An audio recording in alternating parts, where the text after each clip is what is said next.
Andes mountains देखने में किसी जन्नत से कम नहीं लगता, पर इस जन्नत और पहाड़ों में छुपा है एक ऐसा किस्सा जिसने लोगों को अंदर तक हिलाकर रख दिया। ये कहानी है एंडेस माउंटेन्स में क्रैश हुए एक प्लेन और उसमें सवार लोगों की, जिन्होंने बुरे हालातों में भी जिंदा रहने की लड़ाई लड़ी और जहां जिंदा रहने की भी कोई उम्मीद नहीं थी, वहां उन्होंने मौत को भी पलट दिया।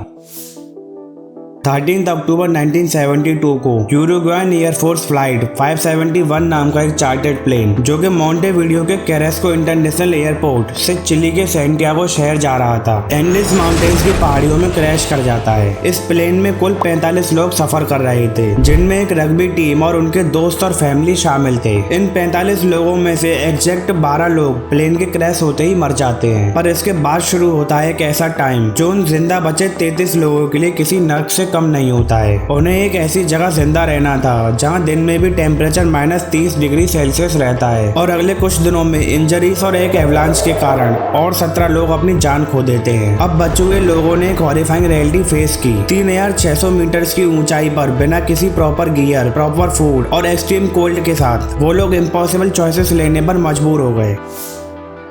शुरुआती दिनों में सर्वाइवर्स ने प्लेन में बचे कुछ बैग से जो भी खाना मिला उससे अपनी भूख मिटाने की कोशिश की, लेकिन कुछ दिन में वो सब भी खत्म हो गया। उन बैग्स में उन्हें वाइन्स, विस्की, ब्रांडी और कुछ चॉकलेट्स, नगेट्स और डेट्स मिले थे। अब सर्वाइवर्स के पास ना तो खाना, ना पानी और ना ही कोई मदद मिलने की उम्मीद बची थी। पर इसके बाद इन लोगों ने अपने आप को बचाने के लिए जो कदम उठाया वो कोई आम इंसान कभी नहीं सोच सकता था। The only thing we have there to eat was the bodies of friends.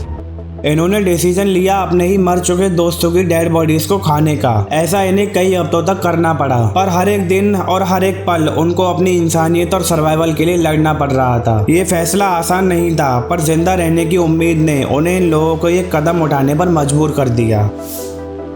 अब लगभग 10 हफ्ते बाद दिसंबर के महीने में 2 सर्वाइवर्स नैंडो पेराडो और रॉबर्टो कनेसा ये फैसला करते हैं कि वो मदद लेने बाहर जाएंगे किसी गांव की तलाश में। और तब उन्होंने उन पहाड़ों पर चढ़ाई शुरू की जहां पर शायद कोई पर्वतारोही भी ना जाना चाहे। और पूरे 9 दिन की जर्नी के बाद 20 दिसंबर 1972 को ये दोनों चिली के एक शहर पहुंच गए, जहां उन्होंने बाकी सर्वाइवर्स के लिए मदद मांगी और लगभग 72 दिनों के बाद उन बचे हुए 16 लोगों को बचाया गया।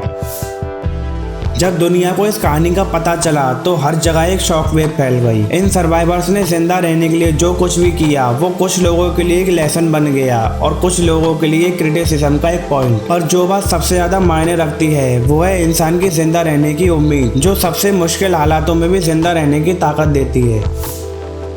ये कहानी सिर्फ सर्वाइवल की नहीं है, ये कहानी है इंसानियत की हदों को पार करने की और जिंदगी के लिए लड़ने की। एंडेस के सर्वाइवर्स हमेशा याद दिलाते रहेंगे कि हम इंसान कितने ज्यादा स्ट्रांग हो सकते हैं अगर हम अपने ऊपर यकीन करें तो। अगर आपको ये वीडियो इन्फॉर्मेटिव लगी हो तो वीडियो को लाइक, शेयर और सब्सक्राइब जरूर करें और कमेंट में अपना कोई भी एक्सपीरियंस बताएं। आप देख रहे थे द थिंकिंग डेप्थ।